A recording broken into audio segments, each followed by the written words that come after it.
নমস্কার, Olympic YouTube চ্যানেলে কৃষ্ণলীলার ধারাবাহিক পর্বে আপনাকে স্বাগত জানাই। আজকের পর্ব দেবর্ষি নারদের দ্বারকা পরিদর্শন পর্ব 2। চ্যানেলে যারা নতুন তাদের অনুরোধ জানাবো চ্যানেলটি সাবস্ক্রাইব করে কৃষ্ণলীলার ধারাবাহিক পর্বগুলো শ্রবণ করুন। আসুন আজকের পর্ব শুরু করি। দেবর্ষি নারদ যখন শ্রীকৃষ্ণের প্রত্যেকটি কক্ষে প্রবেশ করছেন, অর্থাৎ 16,000 মহিষীর প্রতিটি প্রাসাদে প্রবেশ করার ইচ্ছা প্রকাশ করলেন, একটির পর একটি প্রাসাদে প্রবেশ করে আরেকটি প্রাসাদে যখন প্রবেশ করলেন নারদ মুনি, তিনি শ্রীকৃষ্ণকে দেখলেন যে গৃহস্থ কৃত্য বৈদিক ক্রিয়াকর্ম এবং যজ্ঞে হোম আহুতি অর্পণে শ্রীকৃষ্ণকে নিয়োজিত দেখলেন। অন্য একটি প্রাসাদে নারদ মুনি গৃহস্থদের অবশ্যকৃত পঞ্চযজ্ঞ অনুষ্ঠানে শ্রীকৃষ্ণকে ব্রতী দেখলেন। এই পঞ্চযজ্ঞ পঞ্চশূন্য নামেও অভিহিত। প্রত্যেকে বিশেষভাবে গৃহস্থরা জ্ঞাতসারে বা অজ্ঞাতসারে 5 রকম পাপকর্ম অনুষ্ঠান করে থাকে। একটি কলস জলপূর্ণ করবার সময় কলসস্থ জীবাণুগুলিকে আমরা হত্যা করি। ঠিক সেই রকম একটি পেষণ যন্ত্র ব্যবহার করবার সময় বা খাদ্য গ্রহণ করবার সময় আমরা অসংখ্য জীবাণুকে বধ করি। অঙ্গনে মার্জনের সময় অগ্নি সংযোগে আমরা বহু জীবাণু হত্যা করি। রাস্তায় পদচারণের সময় আমরা বহু পিঁপড়ে এবং কীট পতঙ্গকে হত্যা করি। জ্ঞাতসারেই হোক বা অজ্ঞাতসারেই হোক, সকল কার্যের মধ্যেই আমরা জীব হত্যা করছি। তাই এই রকম পাপকর্মের ফল থেকে মুক্তির উদ্দেশ্যে পঞ্চশূন্য যজ্ঞ অনুষ্ঠান করা প্রত্যেক গৃহস্থেরই দায়িত্ব এবং কর্তব্য। একটি প্রাসাদে যাজ্ঞিক ব্রাহ্মণদের ভোজন করাতে শ্রীকৃষ্ণকে দেখা গেল। আর একটি প্রাসাদে নারদ মুনি শ্রীকৃষ্ণকে নিঃশব্দে গায়ত্রী মন্ত্র জপ করতে দেখলেন।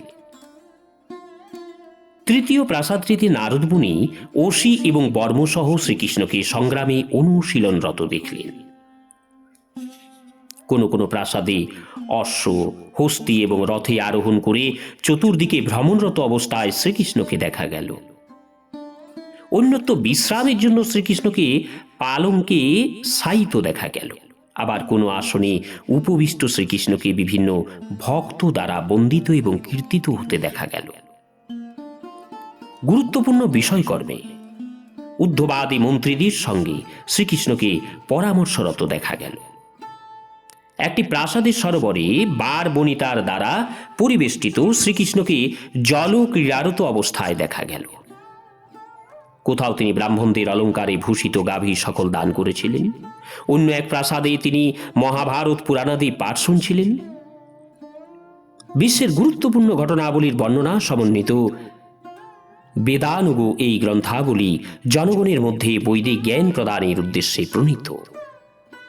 কোথাও হাস্য কৌতুকপূর্ণ বার্তালাপ করে শ্রীকৃষ্ণ বিশেষত পত্নীর সান্নিধ্য উপভোগ করছিলেন। অন্য কোথাও শ্রীকৃষ্ণ পত্নীর সঙ্গে ধর্মীয় ক্রিয়াকর্ম অনুষ্ঠান করছিলেন।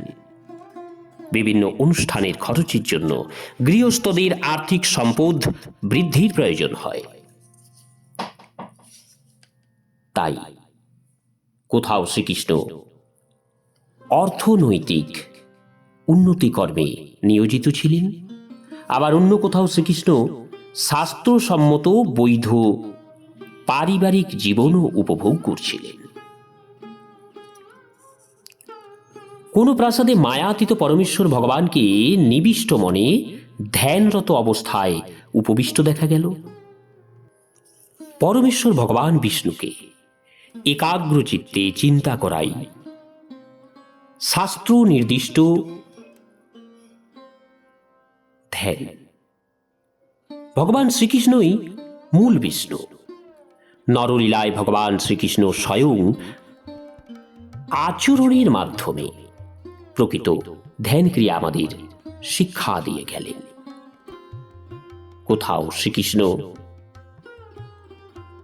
তার বয়োজ্যেষ্ঠদের প্রয়োজনীয় সামগ্রী দান করে তুষ্ট করছিলেন। কোথাও নারদ মুনি শ্রীকৃষ্ণকে যুদ্ধ সম্পর্কে আলোচনা এবং কোথাও তাকে শত্রুদের সঙ্গে শান্তি স্থাপন করতে দেখলেন। অগ্রজ বলদেবের সঙ্গে কোথাও তাকে সমগ্র মানব সমাজের পরম কল্যাণের বিষয়ে আলোচনারত অবস্থায় দেখা গেল। যথাসময়ে উপযুক্ত পাত্রপাত্রীর সঙ্গে তার পুত্রকন্যার বিবাহের আয়োজন করতে এবং মহা আড়ম্বরে ওই বিবাহ অনুষ্ঠান করতে শ্রীকৃষ্ণকে দেখা গেল। কোথাও নিজ কন্যাকে বিদায় দিতে, আবার কোথাও পুত্রবধূকে গৃহে গ্রহণ করতে শ্রীকৃষ্ণকে দেখা গেল। সারা দ্বারকা পুরবাসীরা এইরকম জাঁকজমকপূর্ণ পবিত্র অনুষ্ঠানাদি দর্শন করে বিস্মিত হতো। কোথাও কোথাও শ্রীকৃষ্ণ তার গুণময় অংশ দেবতাদের সন্তুষ্টি বিধানের উদ্দেশ্যে বিভিন্ন যজ্ঞ অনুষ্ঠান করছিলেন। কোথাও তিনি সাধুদের জন্য মঠ মন্দির ইত্যাদি জনকল্যাণমূলক কাজ করছিলেন। এইগুলি গৃহস্থদের জড় কামনা বাসনা পূরণের উদ্দেশ্যে বেদবিহিত কর্ম। কোথাও ক্ষত্রিয় নৃপতি রূপে শ্রীকৃষ্ণ অতীব সুন্দর সিদ্ধি অশ্বে আরোহণ করে বনে মৃগয়া করতে নিয়োজিত ছিলেন। বৈদিক বিধি অনুযায়ী ক্ষত্রিয়রা যজ্ঞে পশু উৎসর্গ করবার উদ্দেশ্যে বা বনে শান্তি রক্ষার জন্য বিশেষ উপলক্ষে পশুবধ করতে পারে। ক্ষত্রিয়দের এই মৃগয়া কর্ম শাস্ত্রসম্মত, কারণ সমাজে শান্তি রক্ষার উদ্দেশ্যে নিষ্ঠুরভাবে তাদের শত্রু হনন করতে কখনো কখনো হতেও পারে। রাজপ্রাসাদের এবং দ্বারকাপুরীর বিভিন্ন নাগরিকদের মনোভাব জানবার উদ্দেশ্যে স্বাভাবিক পোশাক পরিবর্তন করে যজ্ঞেশ্বর পরমেশ্বর ভগবান শ্রীকৃষ্ণকে নারদ মুনি গুপ্তচরদের ভূমিকাতেও দেখলেন। অন্তরঙ্গ লীলা প্রকাশের উদ্দেশ্যে নরলীলা অভিনয় করলেও জীবকুলের অন্তর্যামী পরমাত্মা ভগবানের এই লীলার সবই দেবশ্রী নারদজি দর্শন করেছিলেন। নিজে মনে মনে হেসে নারদ মুনি ভগবান শ্রীকৃষ্ণকে বলতে লাগলেন, শ্রেষ্ঠ যোগীদের চরম লক্ষ্য আপনার যৌগিক সিদ্ধিগুলি, এমনকি লোকপিতা ব্রহ্মা দেবাদিদেব শিবের কাছেও তা নিঃসন্দেহে অচিন্তনীয়। কিন্তু সর্বদা আপনার দৃঢ় চরণ কমলে সেবাব্রতী হওয়ায় অশেষ করুণাবশ আপনি আমার কাছে আপনার অন্তরঙ্গ লীলা এবং লীলাসমূহ প্রকাশ করলেন। হে ভগবান, 14 ভুবনের অধিকারী দেবকুল সকলে আপনার দিব্য মহিমা এবং যশ সম্বন্ধে সচেতন। আপনি সকলের পরম আরাধ্য। এখন আপনি আমাকে আশীর্বাদ করুন, যাতে আমি আপনার দিব্য লীলাসমূহের মহিমা বিশ্বময় পরিভ্রমণ করে কীর্তন করতে পারি। পরমেশ্বর ভগবান শ্রীকৃষ্ণ নারদ মুনিকে তখন এই কথা বললেন, হে দেবর্ষি নারদ, আমি ধর্মপ্রণেতা এবং উপদেষ্টা। আমি নির্ভুলভাবে ধর্ম অনুষ্ঠান করছি। সমগ্র জগৎকে শিক্ষাদানের উদ্দেশ্যে আমি স্বয়ং ধর্ম পালন করছি।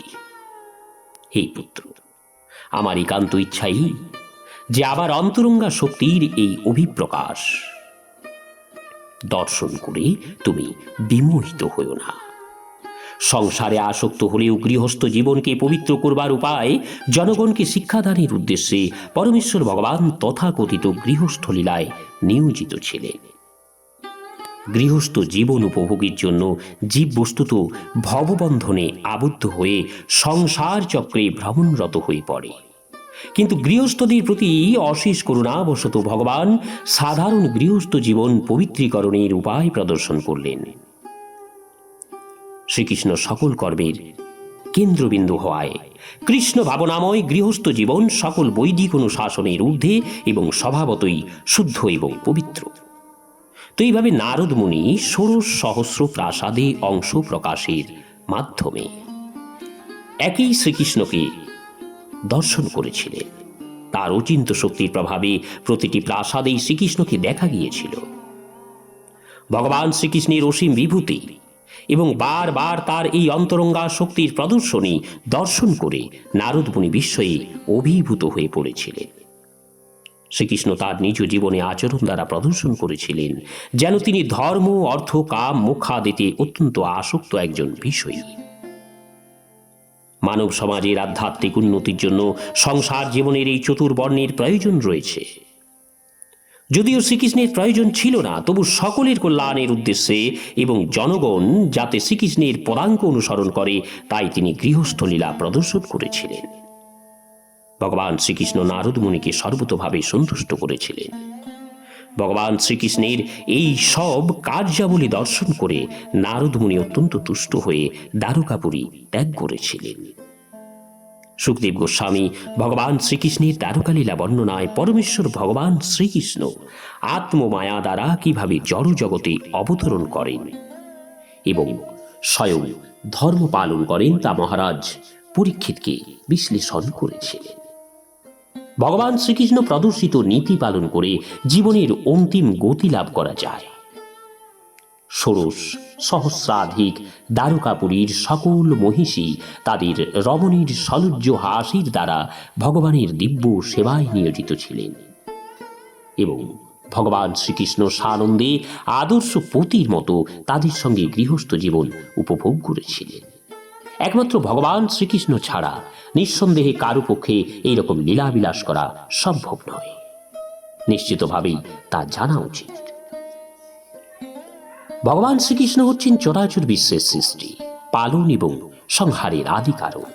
যে কেউ মনোযোগ সহকারে ভগবান শ্রীকৃষ্ণের দ্বারকা লীলা সমূহ শ্রদ্ধাবনত চিত্তে শ্রবণ করবেন বা কৃষ্ণ ভাবনামৃত আন্দোলনের প্রচারকে সাহায্য করবেন, তিনি অতি সহজেই সংসার মুক্তির পথ অতিক্রম করে ভগবান শ্রীকৃষ্ণের চরণ কমল সুধা আস্বাদন করবেন এবং এইভাবে তিনি ভগবত জ্ঞানে নিয়োজিত হবেন।